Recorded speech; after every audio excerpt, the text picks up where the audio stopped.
Assalamualaikum anak-anak, selamat pagi, ketemu lagi dengan Bunia. Hari ini kita akan membahas subtema terakhir di tema 2, tema kegemaranku. Kita akan membahas subtema 4 yang judulnya adalah gemar membaca. Bagaimana anak-anak gemar membaca atau tidak di rumah? Atau sukanya lebih mewarnai atau apa? Kemarin-kemarin kan kita sudah belajar mewarnai, sudah gemar mewarnai, sudah dibahas. Gemar menari sudah. Nah, giliran sekarang adalah gemar membaca. Membaca apa sih Bunia? Apakah kamu suka membaca? Bunia sih suka-suka aja ya, karena membaca itu gunanya adalah yang pertama, manfaat membaca adalah membaca itu jendela ilmu. Jadi kalau anak-anak suka membaca nanti akan membuat kita menjadi pandai, berwawasan luas. Jadi semua yang anak-anak perlukan itu ada di buku. Jadi buku itu bukan cuma buat bobok, jadi buku itu juga harus dibaca supaya ilmunya bertambah, tambah pintar untuk mencapai kesuksesan, untuk mencapai apa yang dicita-citakan anak-anak. Pasti cita-citanya banyak kan, pengen jadi polisi, pengen jadi dokter, pengen jadi guru. Semua harus suka membaca, karena tanpa membaca kita tidak akan menjadi pandai. Nah, selanjutnya bagaimana sih Bunia posisi yang benar saat membaca? Tentu anak-anak sudah paham ya posisi membaca yang benar itu. Yang pertama, harus duduk dengan tegak. Seperti biasanya dari tema 1 sudah dijelaskan ya. Dari subtema kemarin juga sudah dijelaskan. Duduk dengan tegak, jadi jangan sampai membungkuk. Jangan sampai sambil ditiduran. Harus duduk dengan tegak supaya punggungnya tidak sakit.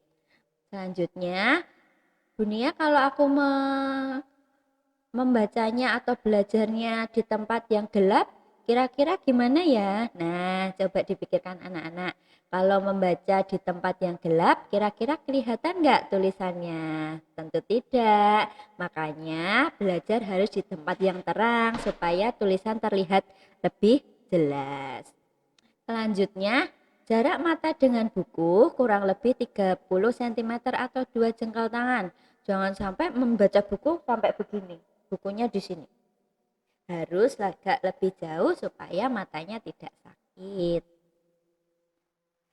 Selanjutnya, kita akan belajar tentang suku kata. Anak-anak sudah tahu apa itu suku kata? Suku kata adalah gabungan dari satu atau dua huruf konsonan. Huruf konsonan kemarin apa aja? Ada D, ada B, ada C, K, L, M, N. Ada banyak lagi, pokoknya huruf-huruf selain A, I, U, E, O. Dan satu huruf vokal, bisa juga hanya satu huruf vokal saja. Lihat contoh di bawah ini ya. Oh, ada jari, bunga, dan buku. Kita lanjutkan ke contoh lainnya. Nih, contoh suku kata yang lainnya. Mari kita mencoba ya. Buku terdiri dari dua suku kata, yaitu bu dan ku. Gimana sih Bu cara menghitungnya? Nah, cara menghitungnya tuh seperti anak-anak kalau mengeja bacaan atau mengeja kata ya.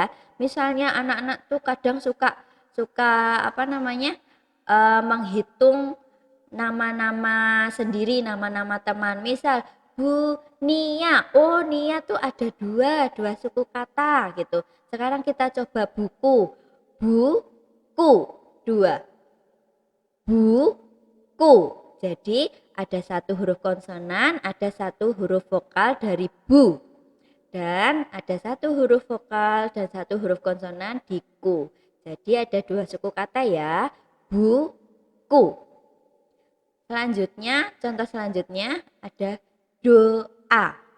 Jadi seperti anak-anak kalau membaca buku itu masih mengeja itu, dieja pelan-pelan dari do a. berarti ada dua suku kata, do dan a.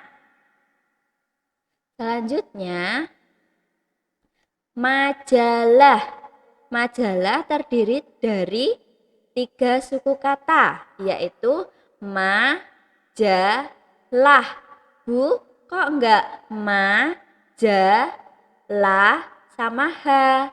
Enggak bisa. H itu kalau di belakangnya seperti doa, hanya huruf konsonan sendiri, itu tidak apa-apa. Tapi kalau mohon maaf, kalau doa, Bunda ulangi ya. Lanjut aja ya. Majalah terdiri dari 3 suku kata. Kenapa kok cuma 3 suku kata, Bunia? Kenapa kok tidak 4 suku kata? Kenapa kok tidak majalah lalu sama h aja? Karena huruf konsonan tidak bisa berdiri sendiri, Nak.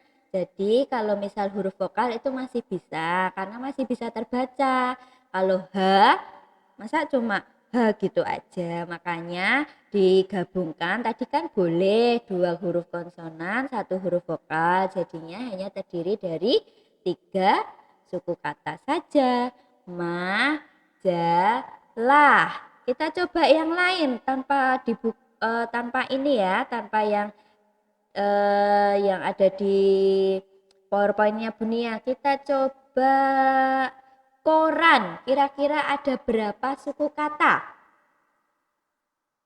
Betul, koran hanya ada 2 suku kata, ko dan ran. Koran. Lalu satu lagi contohnya. Bunia punya kata yaitu. Kira-kira ada berapa suku kata? 2. Yai sama tu? Tidak. Ada 3 suku kata ya anak-anak. Ya, i, dan tu. I tidak apa-apa ya. Di tengah-tengah ada hanya satu kata aja kan huruf vokal. Jadi tidak apa-apa. Jadi hanya ya itu terdiri dari 3 suku kata. Ya, i, dan tu. Sudah paham ya? Nanti kita akan mencoba latihan-latihan yang ada di buku. Selanjutnya kita akan belajar tentang macam-macam bacaan. Apa aja sih Bunia bacaan-bacaan yang yang kira-kira bisa kita baca? Yang pertama ada buku cerita. Pasti anak-anak suka buku cerita. Entah buku cerita dongeng, buku cerita tentang Barbie atau apa. Mesti anak-anak suka sekali membaca buku cerita karena buku cerita itu bisa menceritakan tentang banyak legenda-legenda yang belum anak-anak ketahui. Yang kedua adalah koran. Kira-kira siapa yang suka membaca koran di rumah? Apakah anak-anak suka membaca koran? Ya, kalau koran itu memberitahu anak-anak tentang kejadian-kejadian atau informasi-informasi yang sedang berlangsung. Misalnya di koran kemarin ada angin puting beliung, hari ini masuk di koran. Di Jogja kemarin terjadi angin puting beliung dan informasi-informasi yang sangat penting lainnya. Selanjutnya komik. Siapa yang suka membaca komik? Komik adalah cerita bergambar dan ada tulisannya. Tulisannya itu langsung kecil-kecil biasanya, kecil-kecil itu biasanya kakak yang lebih suka membaca komik. Selanjutnya adalah majalah. Majalah itu berisi gambar-gambar, juga berisi informasi. Selanjutnya ada buku pelajaran. Nah, kalau buku pelajaran itu yang sering anak-anak gunakan selama belajar ya kan? Buku pelajaran juga memberikan informasi-informasi penting tentang pelajaran-pelajaran yang harus anak-anak pahami. Selanjutnya, apakah kamu dan keluarga suka membaca? Harusnya iya dong, karena membaca dapat menambah wawasan dan menambah kepandaian. Bila ada perbedaan kesukaan buku yang dibaca, maka harus apa anak-anak? Misalnya di rumah kamu sukanya membaca dongeng, mama sukanya membaca majalah atau resep-resep masakan, terus ayah sukanya membaca koran. Nah, semua kesukaan bacaan di rumah itu berbeda-beda. Tapi anak-anak boleh nggak kalau anak-anak langsung gini, jangan baca itu, mbak baca apa namanya, baca ini aja komik atau baca buku legenda kayak aku, buku dongeng kayak aku, mah itu lebih seru loh. Tidak bisa ya, karena kita harus menghargai perbedaan kesukaan yang dibaca oleh keluarga kita. Nah, contohnya seperti ini. Ayah suka membaca koran, ibu suka membaca majalah, kakak sukanya membaca komik, dan aku sukanya membaca buku cerita. Kesukaannya kan tuh berbeda-beda ya anak-anak ya, tetapi kita harus tetap saling menghargai dan menghormati kesukaan orang lain.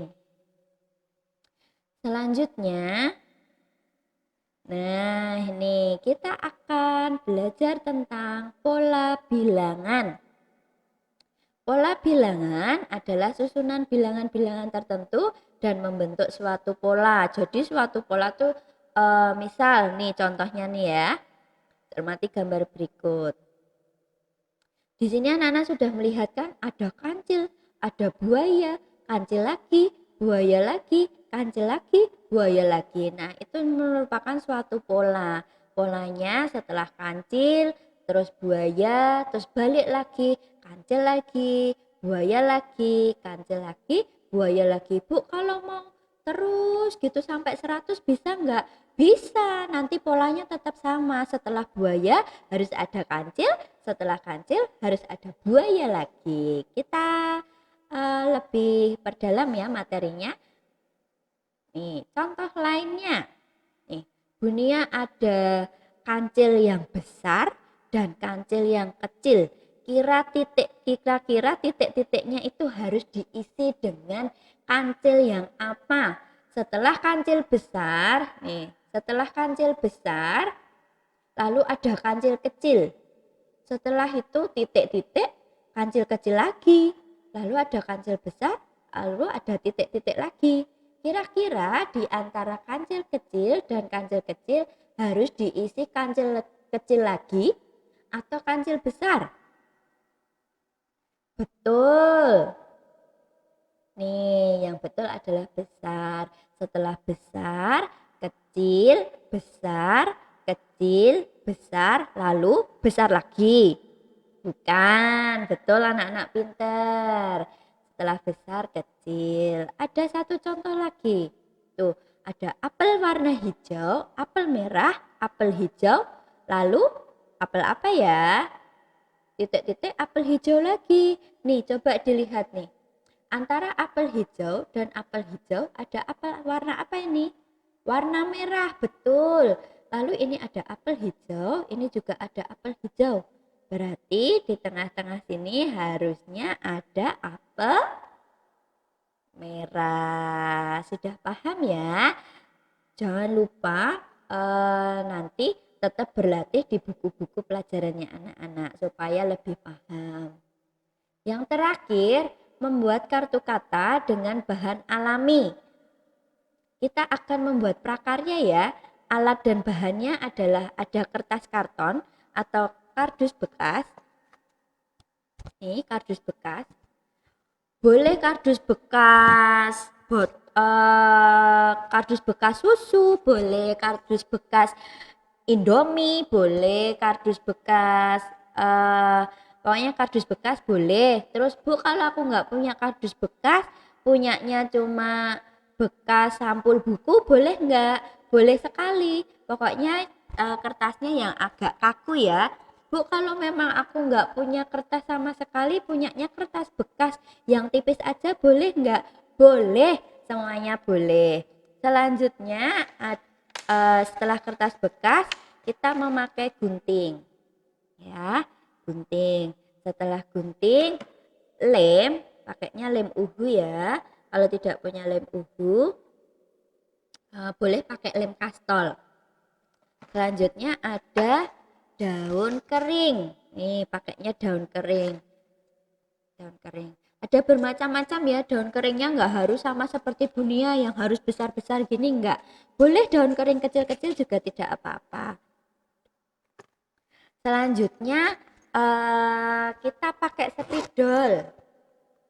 Nih, boleh pakai spidol untuk menuliskan kata yang diinginkan anak-anak. Bunia, aku pengennya menulis namaku sendiri, terus tak tempel fotoku sendiri.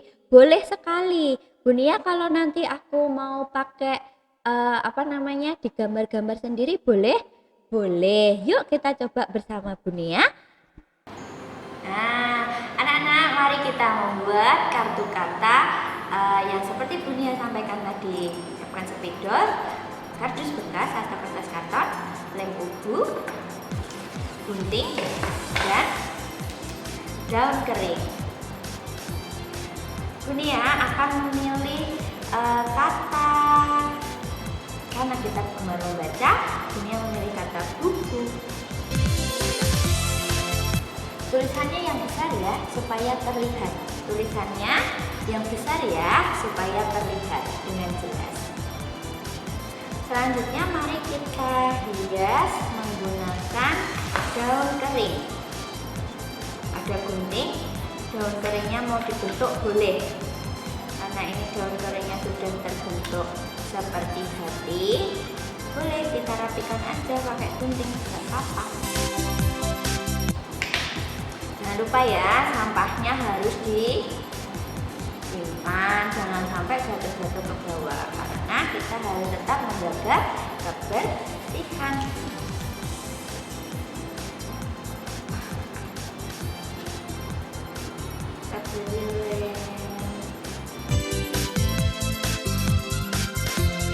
Kita tekan dulu ya, supaya menempel dengan sempurna.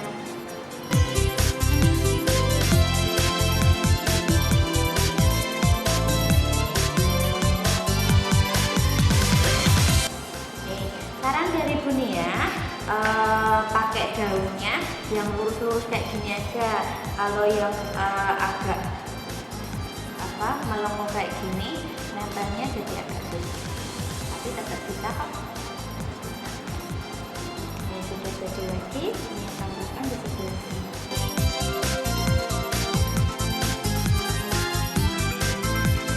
Biasanya boleh, terserah anak-anak mau dibikin bentuk apapun boleh.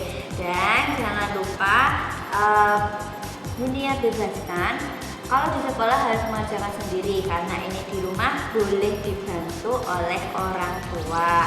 Jadi bisa anak-anak bisa bekerja sama orang tua atau kakak atau adik dalam mengerjakannya ya.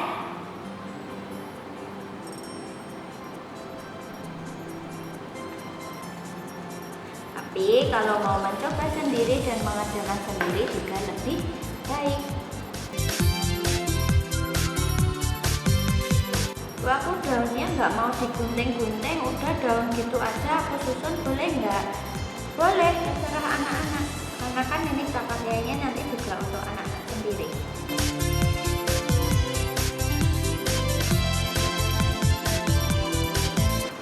Bu, aku kalau ininya digambarin dulu, lalu baru aku tempel sama daun-daun, boleh? Boleh, bebas anak-anak ya.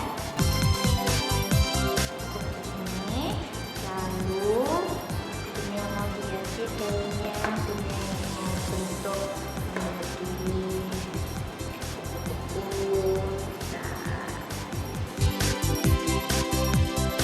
Di sini masih ada yang kosong, mau ditambah gambar, boleh sekali. Ayo, boleh.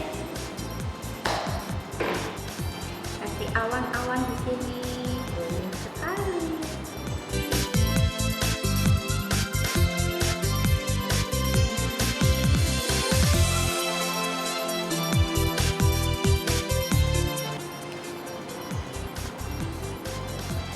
Jadi, ini kartu kata milik Bunia. Anak-anak pasti lebih bisa dan lebih bagus nanti saat mengerjakannya, oke?